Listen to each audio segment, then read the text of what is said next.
What is up, guys? Welcome to another episode of Movie Talk. James Wan's Tommyknockers is pushing forward at Universal, and Universal's making another Doom movie. More coming up right after this. What is up, guys? I'm here another episode of Movie Talk. I'm sorry for the Scream 2 thing, but most of the news I have is in relation to horror, so that's why it's up there. Because I already shot the review. Hopefully you guys have seen it if you're watching this episode. If you're watching this episode of Domination Movie Talk, go check that review out. It was fun to record, and I'm gonna have to record the Scream 3 review soon, and then wait until July to upload it. So, yay. Anyway, enough talk about Scream 2.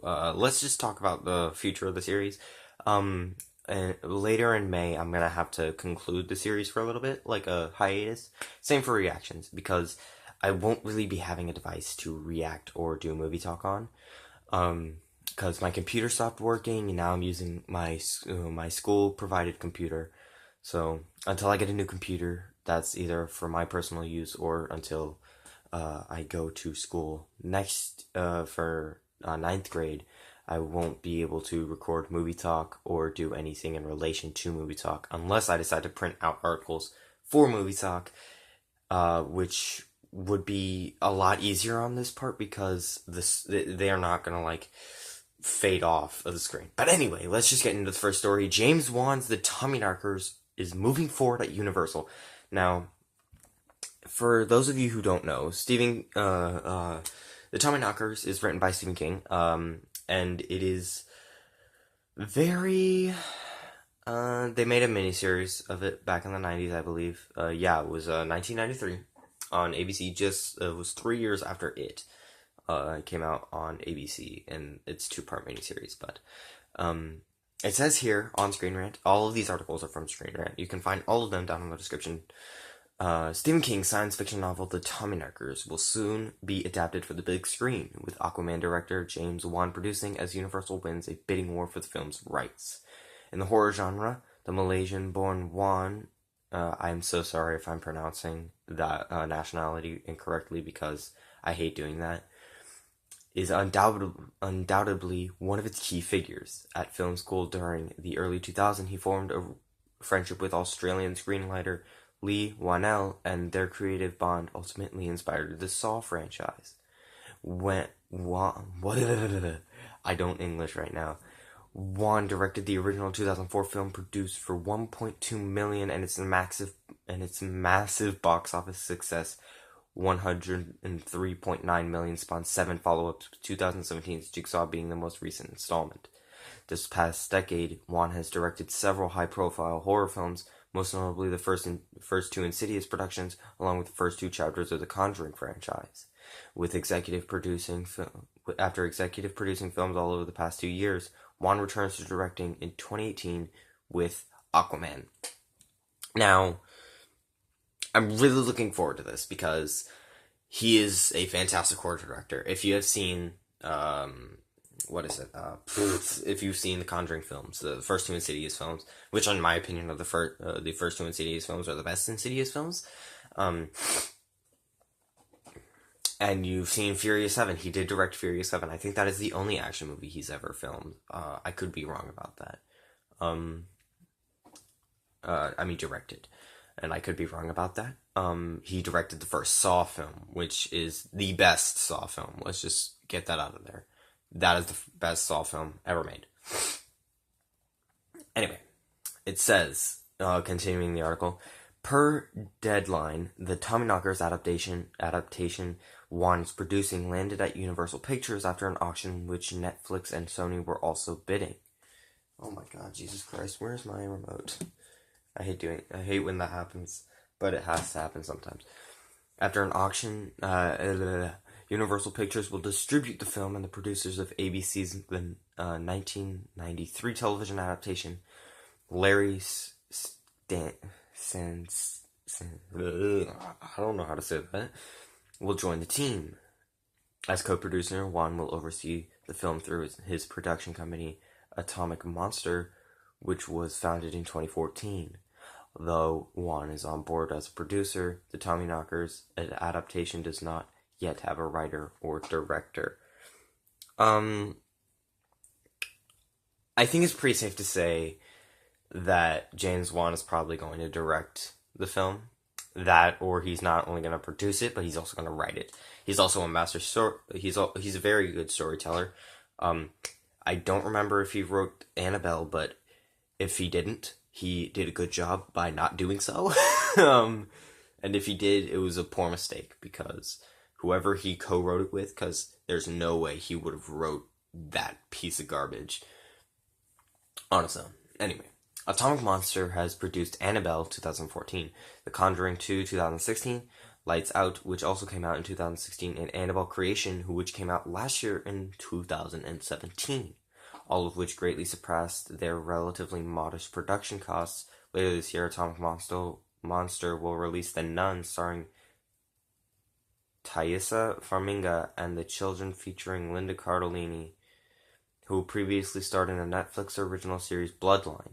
Last March, one was connected to the Tommyknockers adaptation, and yesterday's deal means the project is officially moving forward. That is extremely exciting, because we just got our first image of The Nun for the new film that's coming out, I think, in July.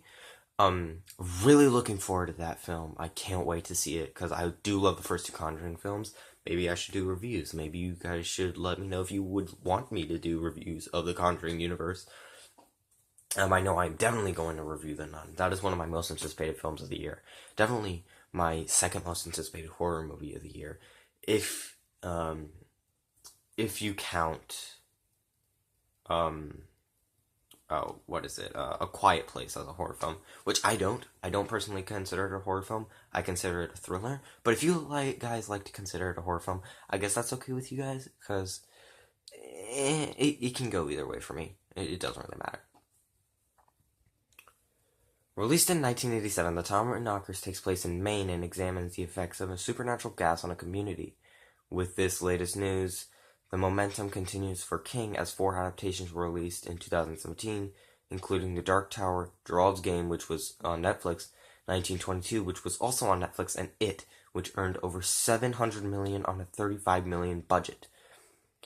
While casual moviegoers may indeed be familiar with King, it is important to note that he wrote the source material for the movie classics like Brian De Palma's Carrie, which came out in 1976, not that crappy remake that I believe came out in 2014, starring, what was her phrase? Chloe Grace Moretz. While I love Chloe Grace Moretz, Stanley Kubrick's The Shining, which is my 6th favorite horror movie of all time. Just thought I'd throw that out there, because I am going to make that list. Gonna leave the last bottom 4 ambiguous. And John Carpenter's Christine, 1983. Rabid fans of King's work are also known as constant readers, and Wan's adaptation of the Tommyknockers will undoubtedly create a new fan base. That I'm not doubting. That is definitely happening, regardless of whether you want it or not. Surprisingly, King reportedly isn't a fan of the Tommyknockers, as he once labeled it an awful book. So we'll have to see if Wan stays true to the source material, or if he uses creative license to amplify the science fiction narrative featuring a mysterious spacecraft. Given Wan's horror aesthetic, audiences can expect a few surprises and plenty of psychological terror in the backwoods of Maine. And that's it. Yeah. I remember back in 2014 when I first saw the miniseries, my brother, we shared a room together. He was he was still in high school at the time, I believe, because he didn't graduate until 2014. So maybe it was before he. God damn it! Maybe that was before he ended up graduating. And I remember that characters pulling out teeth, and I was like, "What the hell am I watching?" Because we shared bunks, and we had like this old box TV. So like, imagine the Scream TV that Stu was killed on, and they were watching Halloween on. He was watching the Tommyknockers. He didn't know that I was awake, so I was looking at the television like, because I was back in 2014, it's 2018 now. I was 10 when that movie came out. Not movie. When I saw it for the first time, and I was like, because people were pulling out teeth. Um, it was just really fucking weird, man. I remember when I first saw the alien in that movie, I was like, what the hell is that thing? I didn't say that, obviously. I was 10, and my brother was with his girlfriend on the bottom bunk. Never again. But nowadays I can probably watch it again and not feel that same weirdness of like, ugh, whenever they're pulling out teeth, because I remember them pulling out teeth. I don't know if that's true or not, because I don't remember. I was 10. I don't remember a lot of things. But I do remember that Scream 3 is it was what was the first horror movie I ever saw. So,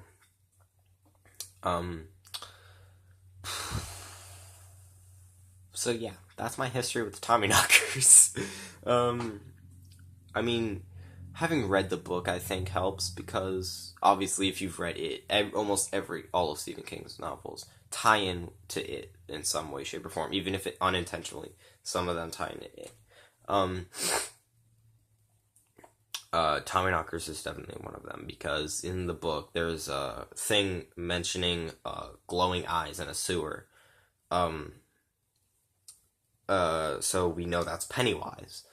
What else? Something else. In another book, I remember that they reference Dreamcatcher has Pennywise lives at the end of the book, if I remember correctly. Yeah, Pennywise lives, and also in Dreamcatcher, and I think another King book, there's a character named Bob Gray. So yeah, that's pretty interesting to know that. On to the next story. Halloween. We're back with Halloween 2018. You guys know I am so excited for this movie, as I've stated previously in my last movie talk. In the premiere of the series, by the way, at the end of the video, I will be telling you guys about the premiere of something else that will be premiering tomorrow. So it says here, Halloween, Laurie Strode has been waiting for Michael Myers. Waiting. So let's get in the article. It's been 40 years since Laurie Strode faced off against Michael Myers in John Carpenter's Halloween, and Jamie Lee Curtis has officially confirmed that Laurie has been waiting for him ever since. Though very few plot details have been released for director David Gordon Green's direct sequel to this 1978 original, Curtis's comment has given audiences a taste of what her Halloween character has been up to over the past 4 decades. That is exciting to me, because we don't know how she's been waiting for Myers. She's just waiting, and they've never specifically stated how, and I don't think we're going to find out until the movie's released on October 19, 2018. Set 40 years after Carpenter's original Halloween, the upcoming sequel will revisit an older Laurie Strode. At this point in time, she's not only a mother, but a grandmother, and after Michael Myers returns to Haddonfield, Illinois, to finish what she started in the fall of 1978, Strode is forced to reclaim her Scream Queen status and will do whatever it takes to protect her family. The film will officially retcon the series by ignoring every sequel in the franchise, including Halloween 2, which Carpenter himself co-wrote. That makes me sad, because Halloween 2 is easily the best Halloween sequel. And the fact that they're retconning it all, including Halloween 2, and just directly going, fucking Christ, and just directly going to the past 40 years. That's disappointing me. But hey, that's just me. I'm a huge fan of it.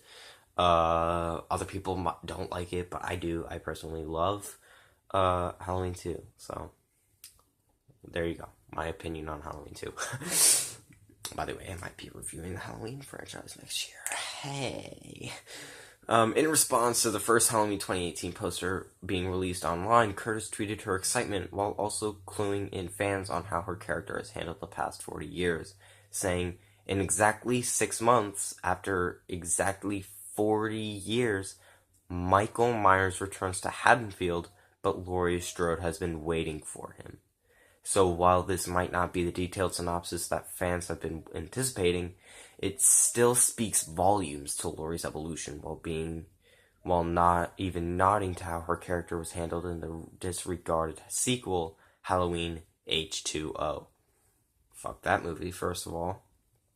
And that was actually the first Halloween movie I ever saw. And it makes me sad. Because I fucking hate it. So yeah, the poster has been revealed. So, co-screenwriter Danny McBride, who also played, I believe, Tennessee in Alien Covenant, which I still have yet to watch. I'm sorry, guys. I don't have all the time in the fucking world on my hands to watch every Alien movie ever made. Has confirmed that even though Halloween 2018 directly follows Carpenter's original film, it will pay homage and respect to every Halloween that has been out there. So while the specifics of these references haven't been revealed yet, it's interesting to see that this older version of Laurie has been painted in a very similar light to her role in H2O, where Laurie also portrayed herself as a mother. Here is revealed to have been suffering from severe PTSD, afraid that Michael Myers might return year after year. In the film, she suspects her son to ignore the seasonal traditions of Halloween, is heavily medicated, suffers visual hallucinations, and even keeps a loaded weapon at the ready just in case. The upcoming sequel appears to be borrowing from this particular character development, the only difference being that Laurie appears noticeably more confident this time around. In H2O, Laurie spends the entire final act in a cat-and-mouse chase with Michael before ultimately decapitating him with an axe. After 20 years of living in fear, her fight against Michael doubled as a sort of self-induced therapy. In the upcoming sequel, however, Laurie may well be replacing anxiety with anticipation, taking on her role of a battered warrior as opposed to a struggling victim. Now, this also gives me a bit of insight.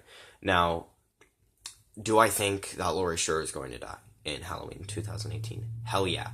But she ain't going down without a fight. She's definitely taking Michael with her. And that's probably going to be at the end of the film. We know that Judy Greer is playing her young daughter. Not young, because there's about a 30-year age difference between them. Can you believe that one of the original Scream Queens is almost 70? I think she is after 70. Holy shit. Damn. That makes me feel really old, man. Oh my god, and I'm only 14. I mean, the fact that I knew what an Atari was, I've stated, like, I know what an Atari 2000 is. That makes me feel old, even though I'm 14. And that was in a live stream, and the person that I was in the live stream with, they were like, well, if you're old, I'm ancient. But yeah, this makes me really excited, because I love the Halloween franchise. The first two movies. Every other film after those two movies suck ass to the point where I wish they weren't in existence. But yeah, I'm excited for 2018's Halloween. On October 9th, guys. Set your calendars. My calendar is already set. I need to go to the bathroom. So before I move on to the next story, I'm going to pause the video and I'm going to go to the bathroom because, yeah, can't just help it during a 40-minute video. And we are back, and I completely forgot to do that. Okay, we're back. Next story. Universal is starting work on a new Doom movie. This is a good idea, in my opinion, if they do it right. Hopefully. I just hope they stay true to the source material. I just realized I have, like, hair, like, on my ear, and it's really bothering me. I'm sorry. Actress/singer Nina Bergman has signed up for Universal's new Doom adaptation, Doom is a video game series that needs no introduction and is responsible for making first-person shooters one of the biggest genres on the planet. The setup of most of the games finds a marine stranded on Mars when a gate to hell opens up and spews out demons. It's up to the player to rip and tear through them and survive. The most recent entry was 2016 Doom, which was critically acclaimed due to its focus on constant, fast-paced combat. I loved the new Doom game. That game was so much fun, and it was a real bitch to play around. It was a real bitch to play, but it was still fun to play. So yeah. Doom also received a movie adaptation in 2015 which starred Dwayne Johnson and Carl Urban. It sucks dick, but it's fucking hilarious to watch if you think it's... If you want to watch something that's so bad it's good, watch Doom. The original. Somewhat bafflingly, the movie dropped the whole hell angle and instead focused on scientists accidentally creating monsters on Mars. While the movie had some fun, action, and creature effects, it was lumbered with a terrible script and painfully slow first hour, where mostly consists of the cast wandering around dark corridors with flashlights. The movie went away of many video game adaptations of the era, receiving poor reviews and underperforming at the box office. I own Doom. I am not proud to say it.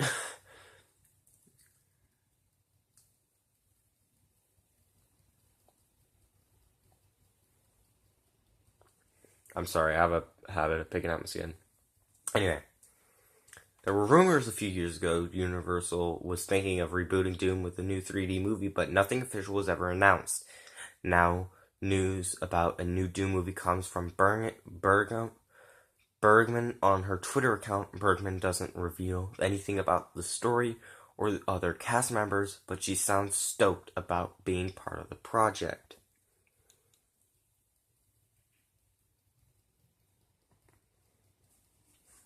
No. Anyway, so her tweet says, "Wow, I'm doing the next Doom movie with Universal Pictures. I just signed all the paperwork. I get to go back to Bulgaria again and work with some of my favorite people. This movie with a super cool director and my new record coming out. I feel like the luckiest girl in the world." The actress later assured a fan that this new Doom has a better script than the 2005 version. It will be a much better script. Video game movies seem to be back in vogue right now. Johnson recently took a second swing at the genre with Rampage, which was critically and commercially better than received. The Alicia Vikander Tomb Raider reboot was a solid earner. It was also recently confirmed that David Leitch had signed up to direct a movie based on Ubisoft's The Division, which will star Jake Gyllenhaal and Jessica Chastain. Hopefully Universal's next attempt at Doom will do a much better job of recapturing the tone of the games, given the praise heaped on the 2016 game. The film will likely draw inspiration from that version. While the 2005 is far from beloved, it still has some fans drawn to its simple B-movie charms, though the star Johnson has happily been throwing the movie under the bus while promoting Rampage in recent interviews. In fact, Doom's official Twitter account gave a tongue-in-cheek response to Johnson bashing the movie on Twitter, which soon went viral. Given his past with the series, Johnson seems unlikely to return for any future Doom movies. So, that's some Doom news for you guys if you wanted it. I could do without it. I don't think it's gonna be great. I don't think it's gonna suck. But, I hope it's good. I really do. I don't want to hold out hope, but I do want it to be good. And, yeah. Before I move on to the next story, I have to finish something up because somebody just emailed me, so I need to take care of that email because this video can wait until that is sent. So, be right back. And on to the next story, finally.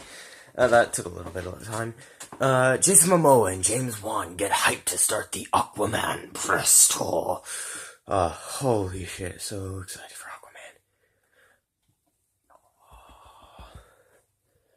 Aquaman's gonna be so fucking cool. Anyway, Aquaman star Jason Momoa and director James Wan goof around as they prepare to start promoting the movie.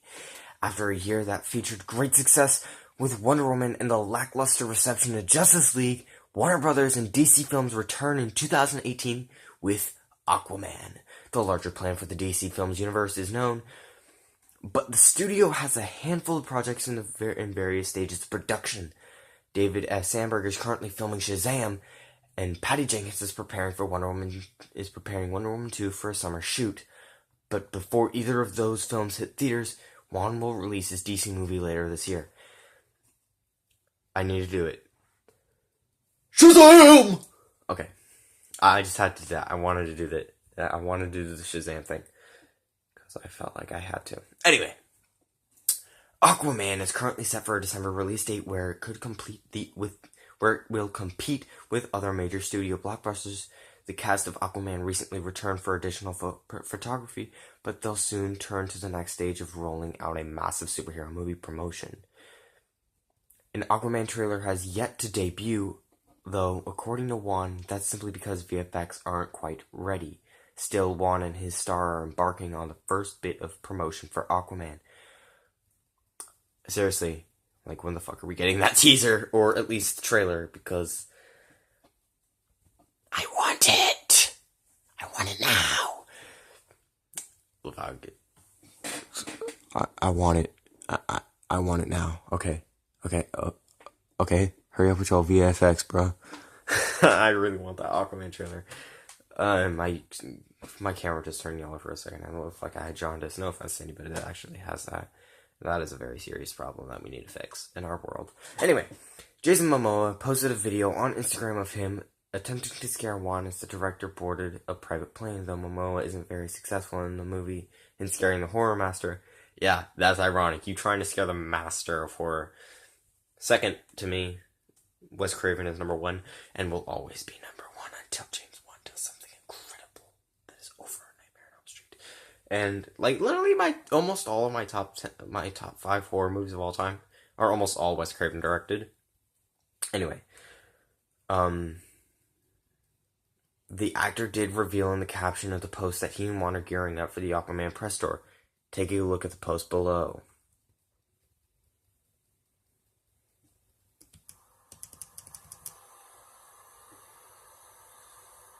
I'm gonna go scare the shit out of James.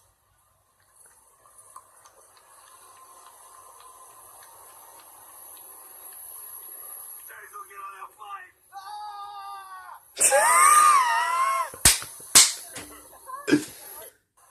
He isn't scared. You can tell.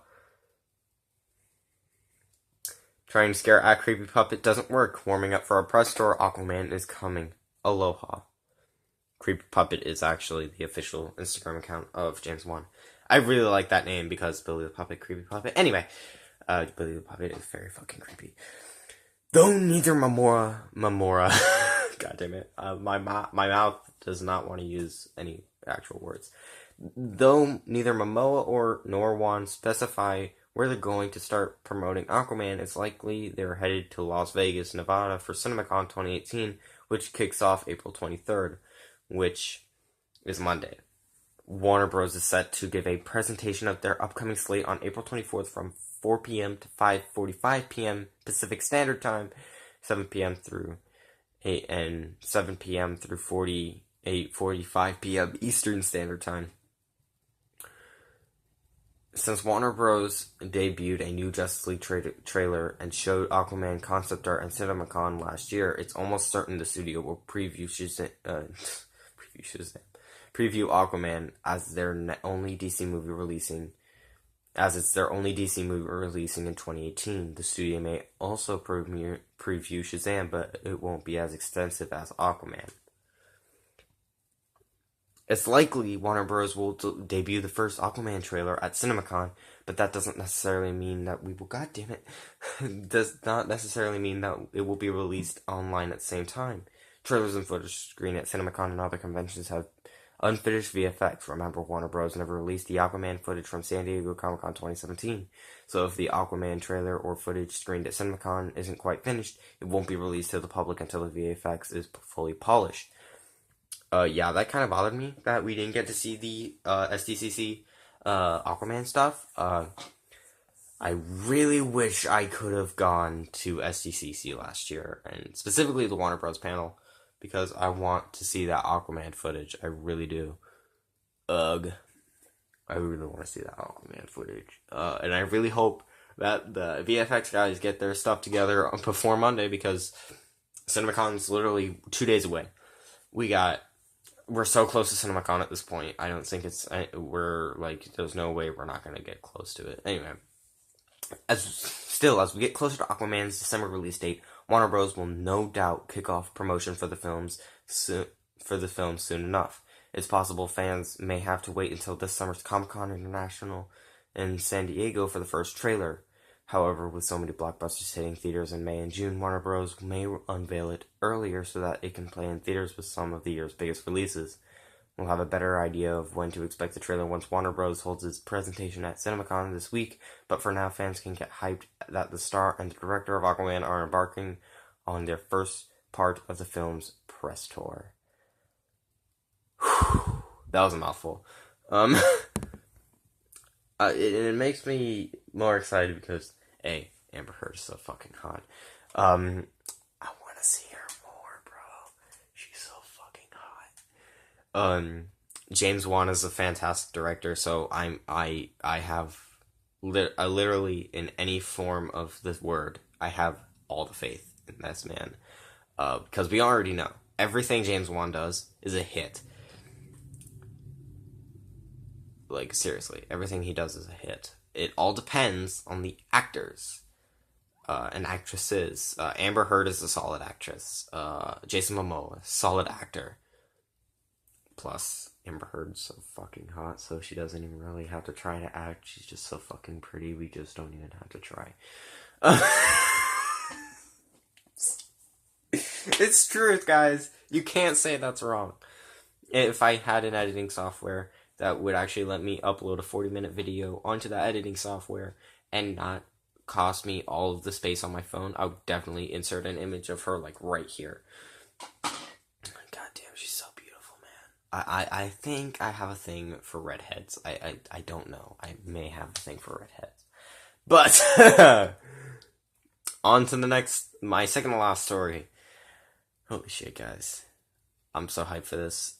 I love Last Jedi, loved Force Awakens, hated Rogue One, and I most likely am gonna not watch Solo. If I do, it's just gonna be for Lando and Quara, and L337, I think is Lando's droid, and all the Chewie fun moments.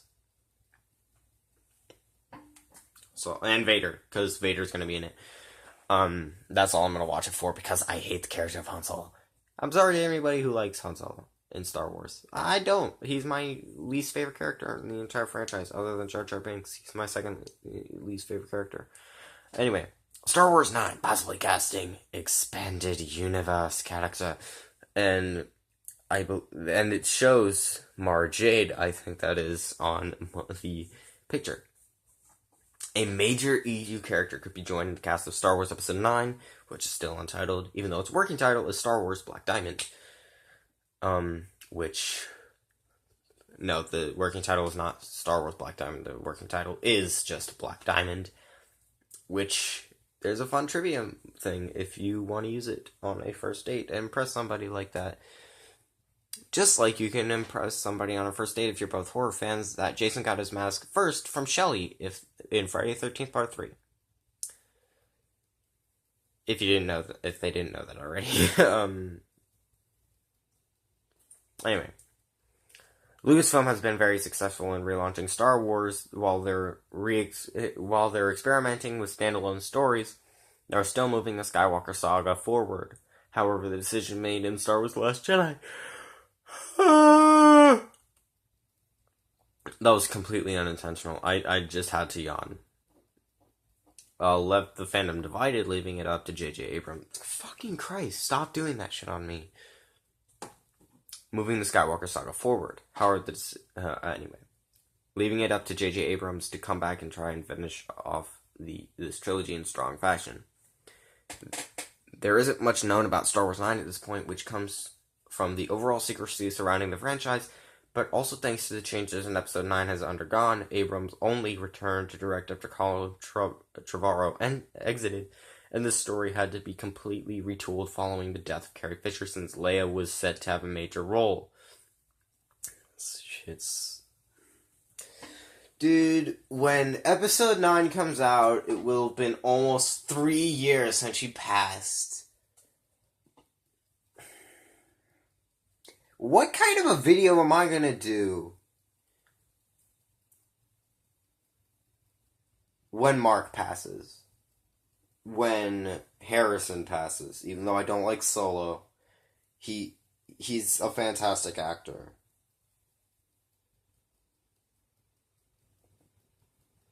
Hell, what am I gonna do when the Screamcast dies? Bruh, oh my god, I don't want to think about this. Really don't want to... Peter Cullen! Oh, fuck. Who else? I'm literally just naming names off the top of my head. Oh my god. What's another? Robert Englund. Oh my god. John Saxon. Oh my god. Ridley Scott. John Carpenter. Why am I just naming off names that I don't want to see these people die, man. These people are so good. Anyway, let's just get back to the story, because I'm gonna fucking cry. Anyway, it looks like they know what direction to go to. It looks like they know what direction to go now, and it may just bring a major EU character into canon.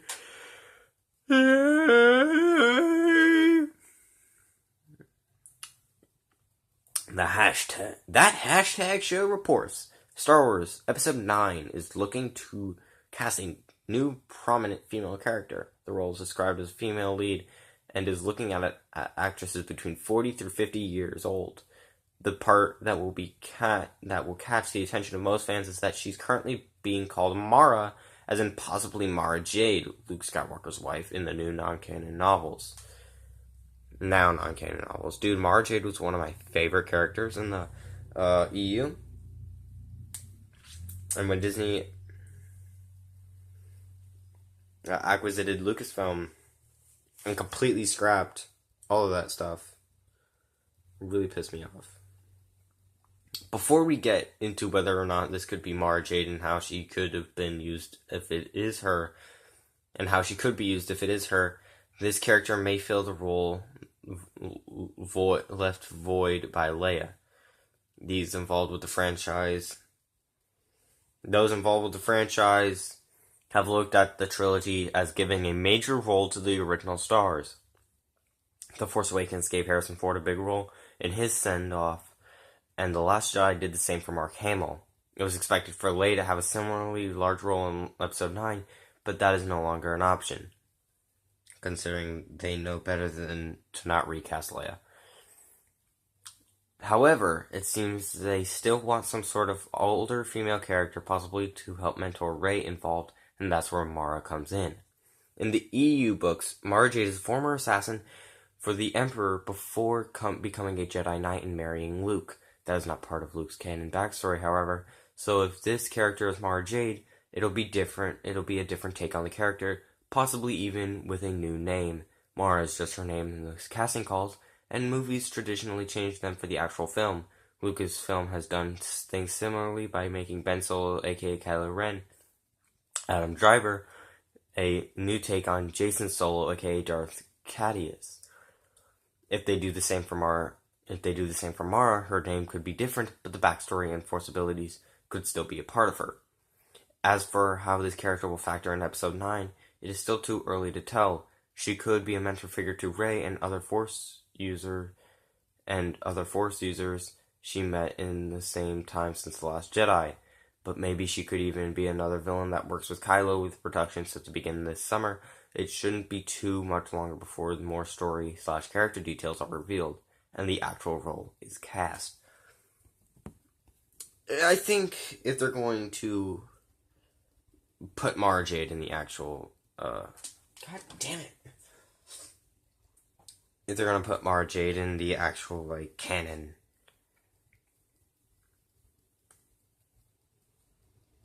Who do I want to play Mara Jade? In actual canon.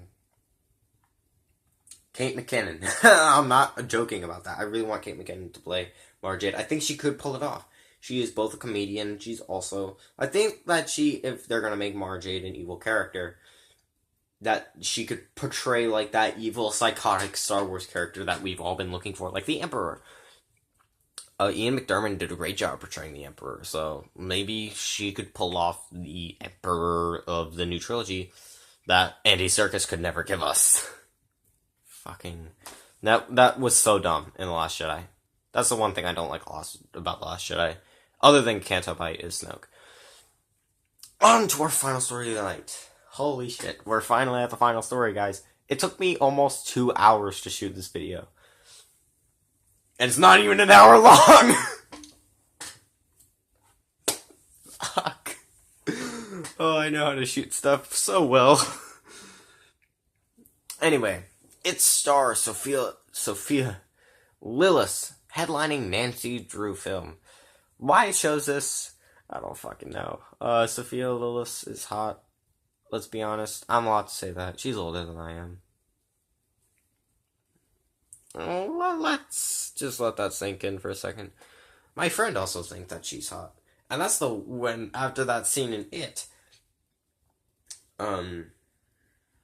When that scene happened in the movie. You know what that scene I'm talking about. When they're all swimming, and I was like, there's a pretty good scene in the book that if you just like envisioned her, you'd probably like that scene in the book. But it's pretty weird considering you're about their age, but then again, things happened with you one day, possibly multiple days, I don't know. He's a liar. But like he's a funny liar. Like he lies just to have fun. Just to make people laugh. Like that's what he lies for. Anyway, after seeing Pennywise the dancing clown in It, one of the Losers Club is going to portray an iconic literacy character. Sophia Lillis has been tapped to star as teenage detective Nancy Drew in the upcoming Warner Bros. Movie described as a blockbuster. As a feature-length film, Nancy Drew and the Hidden Staircase is expected to reintroduce the young sleuth for modern audiences and will start filming soon. Bah! Read that in under a minute. Nancy Drew is the first fictional creation of writer Edward Strameyer, who envisaged her as a female equivalent to his Hardy Boys. She first appeared in books during 1930 and was originally a 16-year-old high school graduate who successfully solved crimes, although she was later rewritten to be slightly older. The character was always marked by her keen intellect and red-haired appearance. Each of the books were ghost-written by a variety of authors under the collective pseudonym Carolyn Keene. With the various interpretations and adaptations, the character became something of a cultural icon and is still held up today by many as an important character for feminist qualities. Great. Feminism. Because that's exactly what we need in today's society. God damn it, feminists. God damn it.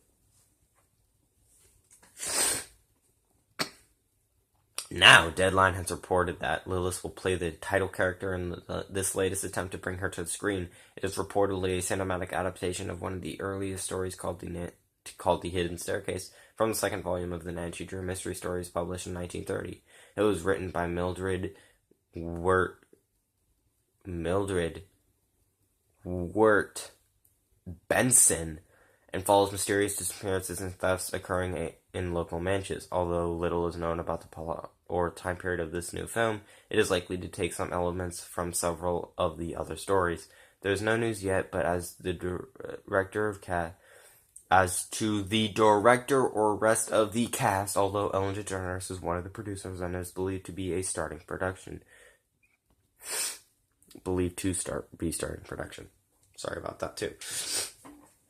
It's not the first attempt to bring the character to theaters or TV. Warner Bros. Made a film from the same... Fucking Christ.